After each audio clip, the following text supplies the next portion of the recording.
Merci, Monsieur le Président. Donc oui, mon propos portera sur l'esquisse modestement d'avenir stratégique, modestement prospectif, parce qu'il faut être très prudent concernant la région du Moyen-Orient en général et du Golfe en particulier, avec un recul sur les 20 dernières années, c'est-à-dire comprenant évidemment les attentats du 11 septembre et l'invasion iranienne de 2013. Alors en fait, plus de 20 ans après le tournant majeur qu'ont constitué les attentats du 11 septembre, et l'un de ces dégâts géopolitiques collatéraux au Moyen-Orient, puisque d'une certaine manière la guerre de choix de George Bush en Irak est un dégât collatéral des attentats qui conduisent au renversement du dictateur Saddam Hussein en 2003. Les conséquences stratégiques de l'onde de choc se font encore sentir aujourd'hui.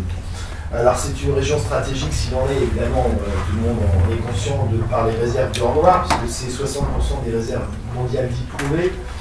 et que par le détroit d'Ormuz est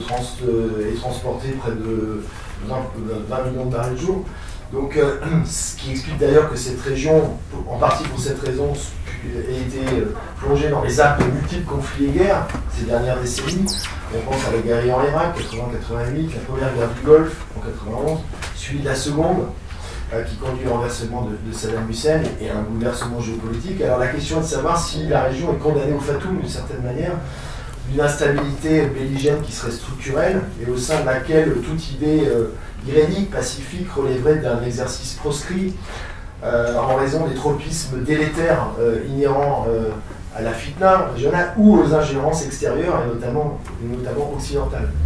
Alors je déclinerai mon propos en deux points. D'abord en rappelant effectivement la dimension structurellement convulsive du Moyen-Orient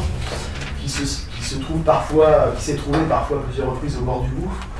Et puis, paradoxalement, dans un effet de miroir, l'existence quand même de certains éléments iréniques. Et je rejoindrai d'ailleurs partiellement votre propos de tout à l'heure, via des États qui seraient devenus des inhibiteurs, en fait, de conflictualité, presque malgré eux, mais en tout cas qui équilibreraient un système régional un peu paradoxal aujourd'hui. Alors, pour ce qui est de la région structurellement convulsive et parfois au bord du gouffre, je reviendrai simplement sur la fin du mandat de Donald Trump, avec la très dangereuse montée des tensions entre évidemment les États-Unis et la République islamique, qui s'expliquait par la dénonciation unilatérale du JCPOA, le traité sur le nucléaire du 14 juillet 2015, qui avait été dénoncé donc, par le président Donald Trump en mai 2018. Avec la mise en place d'une pression maximale sur l'Iran, donc on retrouve effectivement la logique extraterritoriale des sanctions, qui avait rendu la situation particulièrement explosive, dans tous les sens du terme d'ailleurs, parce que la moindre étincelle pouvait induire un dérapage accidentel susceptible de déclencher un engrenage incontrôlable, dont les États des deux rives du Golfe, compte tenu de l'étroitesse évidemment de la région, est inversement proportionnel à la potentielle onde de choc géopolitique qui aurait découlé d'un conflit ouvert. Et on l'a vu d'ailleurs avec la question du drone américain qui avait été abattu le 20 juin 2019, qui avait failli dégénérer en frappe de représailles américaines, et puis finalement les choses s'étaient plus ou moins tassées. Mais c'est bien un enjeu majeur évidemment que ce risque de dérapage incontrôlé qui préoccupe autant les États extérieurs, les grandes puissances, qui sont pour certains partenaires stratégiques déclarés, justement des principaux intéressés au niveau régional, et ces puissances régionales qui manifestent aujourd'hui, et là je reprendrai les points qui ont été évoqués, une certaine proportion, une forme d'autonomisation justement stratégique, ce qui est relativement nouveau, et qui s'est renforcé avec évidemment le retrait relatif des États-Unis de la région, qui est de plus en plus marqué. On le voit avec des États comme les Émirats arabes unis notamment, et aussi évidemment l'affirmation par l'Iran de sa spécificité stratégique et géopolitique régionale. Donc dans ces conditions, on peut se demander si la paix au Moyen-Orient relève d'un objectif illusoire. Alors si le pire n'est jamais sûr, le risque évidemment demeure d'un dérapage accidentel qui serait aux conséquences systémiques incalculables. Mais paradoxalement, il y a quelques éléments iréniques qui émergent, et qui ont émergé de manière assez récente et qui sont suffisamment significatifs pour les relever. Ça fait l'objet de mon deuxième point. Donc quelques éléments iréniques qui se manifesteraient à travers deux États. deux pays pourraient en quelque sorte se présenter comme des inhibiteurs de conflictualité de par leur situation singulière qu'ils occupent aujourd'hui, ce qui n'a pas toujours été le cas, mais aujourd'hui sur l'échiquier régional. Alors il s'agit d'une part de l'Irak post-Saddam, c'est-à-dire d'un Irak qui demeure arabe, mais qui a renoué avec sa culture chiite après la chute de Saddam en 2003, qui évidemment bénéficie, entre guillemets, et c'est plutôt subi, on va dire, l'influence de deux protecteurs simultanés, qui se trouvaient être par ailleurs des adversaires déclarés, en l'occurrence les États-Unis, qui maintiennent, malgré leur retrait en janvier, une présence, on va dire, résiduelle, militaire, et puis l'Iran, dont les liens confessionnels avec Bagdad n'ont plus besoin d'être démontrés, évidemment. Et puis il s'agit d'autre part du Qatar, qui héberge le CENTCOM américain, donc qui est quand même la plateforme principale militaire des États-Unis, commandement central qui couvre non seulement le Moyen-Orient, mais jusqu'à l'Asie centrale, dont l'Afghanistan, et duquel CENTCOM avait été planifié à partir de juin 2014, l'opération Inherent Resolve contre Daesh sur l'Irak et la Syrie, avec l'assistance objective au sol des Iraniens du général Soleimani, qui sera éliminé le 3 janvier 2020 sur ordre express de Donald Trump. Or, ce Qatar, qui évidemment est le centre du CENTCOM, entretient par ailleurs, évidemment par intérêt bien compris, des relations non conflictuelles avec l'Iran. Les deux États se partagent le plus grand champ d'Asie du monde, alors c'est North Zone du côté qatari et South Pars du côté iranien, et donc pour des raisons qui ne sont pas identiques, mais en sachant qu'une même cause peut produire des effets similaires, à la fois l'Irak et le Qatar sont susceptibles de favoriser une logique plus irénique,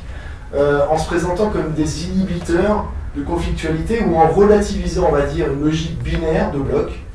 qui préexistait, qui opposerait irrémédiablement un bloc arabo-sunnite qui s'est transposé dans la métaphore de l'arc sunnite à un bloc persano-chiite, le fameux croissant chiite stigmatisé par le roi Abdallah II en fin 2004 de Jordanie. Et le paradoxe, c'est que le renversement en 2003 de Saddam aurait constitué par-delà le chaos géopolitique qui en fut la conséquence immédiate, et là je reprendrai effectivement la métaphore schumpeterienne que vous évoquiez, un tournant aux conséquences peut-être insoupçonnées ou sous-estimées, qui ferait dialectiquement passer d'une logique binaire, qui a été celle pendant quasiment 4 décennies ou 5 caractéristiques de la région, à une logique ternaire, et qui n'est pas nécessairement synonyme de davantage d'instabilité, à partir du moment où on a à l'esprit que, sur le plan mythologique comme sur le plan physique, le trépied est une structure potentiellement qui assure une stabilité potentiellement plus grande que justement une logique binaire. Alors comment ça s'est manifesté récemment? On peut rappeler le rôle central justement que joue aujourd'hui l'Irak, notamment dans le rapprochement entre Riyad et Téhéran. Alors certes, l'actualité immédiate a paru invalidée partiellement, puisqu'il y a eu une rupture des négociations pour un 5e cycle entre Téhéran et Bagdad, mais depuis, on va dire depuis le printemps 21, une succession de cycles de négociations ont été initiés par le Premier ministre Mustafa al-Kadhimi entre les deux capitales pour favoriser précisément un rapprochement au niveau régional de ces deux géants politiques que sont l'Arabie Saoudite et l'Iran, et ils servent d'une certaine manière d'interface. Et ils servent d'interface dans la mesure où ils bénéficient à la fois de son amitié personnelle avec Mohammed bin Salman et des liens anciens avec Téhéran, puisqu'il a été le chef des services de renseignement justement de l'Irak à partir du moment où Saddam Hussein a été renversé et où l'influence iranienne s'est considérablement accrue. Et donc d'ailleurs il a été remercié le début février 2022 par le président Ebrahim Raisi pour les efforts justement de Bagdad et tout personnel et tout spécialement du Premier ministre pour pouvoir rapprocher les points de vue entre les deux parties qui sont évidemment des rivaux stratégiques. Et ce rapprochement s'est manifesté par la déclaration dans The Atlantic le 3 mars dernier de Mohammed bin Salman, dit qu'en parlant des Iraniens, ce sont des voisins pour toujours. On retrouve l'esprit finalement napoléonien de la politique de sa pays à la politique de sa géographie. Nous ne pouvons pas nous débarrasser d'eux, ils ne peuvent pas se débarrasser de nous. Il vaut donc mieux que nous cherchions des moyens de coexister. Et dans ce cadre-là, effectivement, le Premier ministre iranien sert un petit peu d'intermédiaire, de go-between, favorisant ce rapprochement qui se fait dans des conditions évidemment difficiles, mais pas du tout anodines, compte tenu de la dynamique sous-jacente qui prévaut aujourd'hui. Et on retrouve un peu cette position d'interface à un autre niveau concernant le Qatar. Le Qatar qui, justement, a été salué, alors évidemment par les Américains pour l'aide qu'il a apportée, notamment avec les talibans, puisqu'il a servi de plateforme. Il a été remercié à de multiples reprises par le secrétaire d'État Anthony Blinken. Et on peut noter que le Qatar n'est plus le pays paria qui avait été ostracisé en juin 2017. Il y a eu une réconciliation certes de façade, mais enfin qu'il a réintégré en janvier dernier en Arabie Saoudite, justement, tout à fait officiellement, comme un membre à part entière. Et ce Qatar peut retrouver un rôle qui avait été le sien, notamment avant les printemps arabes, où il se faisait fort de servir justement de médiateur dans les conflictualités régionales, et que ça faisait un peu la marque de fabrique, alors avec une dimension beaucoup plus publicitaire évidemment que le sultanat d'Oman, qui est beaucoup plus discret dans ses modalités médiatrices, mais en tout cas, ça s'est manifesté notamment avec la visite du ministre qatari des Affaires étrangères, Sheikh Mohammed Ben Abdelrahman Al Thani, qui est allé en Iran le 27 janvier 2022, alors même que se dessinait justement un accord renouvelé sur le JCPOA qui est en voie de finalisation, compliqué, mais en voie de finalisation quand même. C'est dire que dans ce cadre-là, effectivement, le Qatar retrouve un rôle qui n'est pas négligeable et qui s'appuie, qui renvoie d'ailleurs à des déclarations qui avaient été celles de Cheikh Ahmad Ben Jassem Al Thani en 2012, au plus fort des tensions avec Téhéran, entre les États-Unis et Téhéran à l'époque, avant la première signature de 2015 pour le JCPOA. Il avait déclaré en mars 2012 « Les Iraniens et les Américains savent que le Qatar est opposé à toute attaque militaire contre l'Iran ». Et ce n'était pas une déclaration anodine compte tenu justement de la situation du CENTCOM sur place. Et il avait même insisté en disant que nous n'accepterons pas, et cela est très clair, aucun acte d'agression contre l'Iran depuis le Qatar, donc depuis le CENTCOM qui aurait pu servir de plateforme. Et on sait ce qu'il en est advenu justement de cette relation particulière entre